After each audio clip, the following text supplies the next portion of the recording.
Hi, my name is Raina with Kemetic Knowledge, and I'm a powerlifter. And I'm Najee with Kemetic Knowledge, and I'm a power builder. And we're Vegan.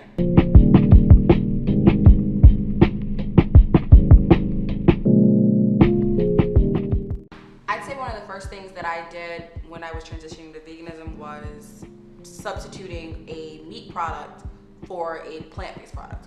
Absolutely. I agree. Some of the main things that I started substituting was black beans, and instead of like chicken, I love black beans.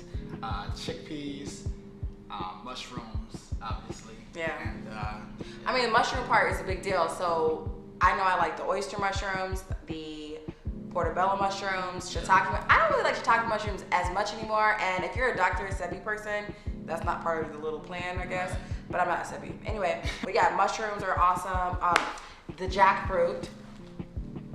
Absolutely. Jackfruit's a big deal because jackfruit really tastes like actual meat, and it's a fruit that you have to get, unfortunately, canned, but you can get it fresh, but it's not going to taste the same. Exactly. But you get the young jackfruit can, and then you can literally cook it like pork almost. Yeah. You like shred it up, and you can have like a pulled jackfruit sandwich and all types of stuff. And if you want something that actually tastes similar to like a meat, you know, an alternative, seitan. Seitan. It tastes literally just like steak or like chicken that you would have. It's all about the preparation. So if you're using the same spices and using the same seasonings, you really can't tell the difference. You know, you still get that texture that you're used to if you want to just swap over, but you still have those cravings for meat. So yeah, it's both ways. It's a good transition, and then obviously there's just a lot of different things you can use. Even like eggplants, depending on how you cook an eggplant, it can taste like bacon. I literally have had grilled eggplant that I was like, I'm confused. So for myself, I actually stopped eating beef in November 2016, which was a year before I went vegan. So I didn't have beef for a whole year before actually transitioning to vegan. Same thing, 2016, I stopped eating beef. I stopped eating, well, I haven't eaten pork since I was like 11, so I didn't really mess with that anyways. But I slowly was transitioning to a vegan lifestyle without even really noticing it. Yeah. Yeah. So like once you remove one, it makes it easier to stick to that, and then you can remove the next thing. You know, the easiest things would be things that don't necessarily taste that different, or you won't be able to notice that big of a difference in the like taste. What? So cow milk. You can swap that with almond milk or coconut milk. There's a variety of plant-based options. Hemp milk, cashew milk. Soy milk. Sorry. Like Yes. There's a lot of things. So my favorite is almond milk. You go to I like almond milk, yeah, or cashew milk. Yeah. And then there's other alternatives. So if you like cheese, there's like nut cheeses made from almonds, cashews. Daya. Yes. I think that's how you pronounce it. Absolutely. Yes, there's different things you can do to replace these things. Yeah. And the more you start to slowly replace and at least learn what you can replace things with, it makes it a little bit easier. Absolutely. So, the other thing that I know that you talk about is at least making one meal out of the meals that you're eating in a day plant-based. Yeah. So as opposed to worrying about how can I get everything at one time, going all in, just make the transition by starting with one meal per day. So it can be any meal that you prefer, breakfast, lunch, dinner. I would say the easiest are usually breakfast. If you're not a breakfast person, lunch. But for breakfast, you can have oats with almond milk. Then you can add your flavors to it. You want to add some nuts, seeds, things like that to make it a little bit more tasty. Berries. There you go. As well as lunch. So veggie bowls, salads. Yeah, and you know, that's a great point actually.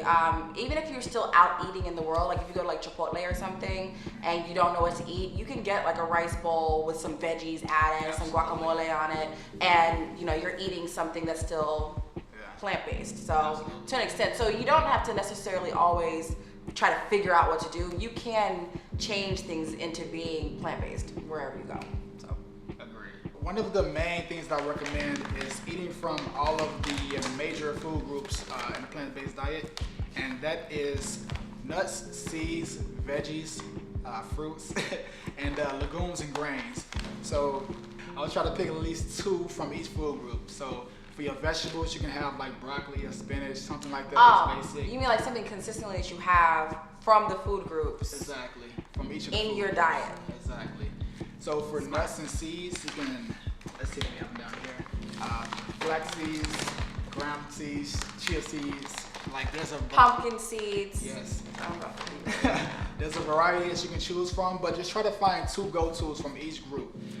we'll give you a few resources that you can choose from. Sure. What do you prefer? For me, I always had, at least in the beginning, I always had black beans and rice. Consistently, that was like the number one thing that I ate all the time. Because it's high in protein. As a power lifter, that's a big deal for me. I want to make sure I have enough protein. And also, it was not that big of a transition from what I was used to eating culturally. So I wasn't feeling like I was completely away from things that I was used to.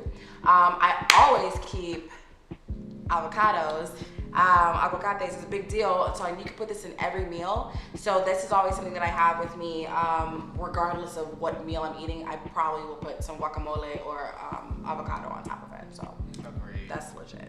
And the other thing I would say is like try to find a go-to meal that you really enjoy. Yeah. Like we love tacos. Tacos. Tacos. Tacos. So you can just pretty much recreate any of the meals that you like that you would normally have, but you can substitute the ingredients and they can make it a lot more healthier for you, as well as just add the spices and seasonings. Tastes amazing. That also transitions you into, one, making sure you're part of the community. So Absolutely. when you go vegan, the chances of your friends and family being vegan is slim to none. Yeah. So you need somebody that you can lean on, people you can follow in the online community where you can feel a little bit more comfortable with your transition, so you know what you're doing. So, and that's kind of why Kemetic Knowledge is doing this, because we know that it's not always easy to transition, especially for certain types of cultures. So making sure that you have a resource to go to so you can make it a little bit easier for yourself. All right, again, my name is Raina with Kemetic Knowledge. You can follow my Instagram at Vegan Raina. And I'm Najee with Kemetic Knowledge, and you can follow mine down here.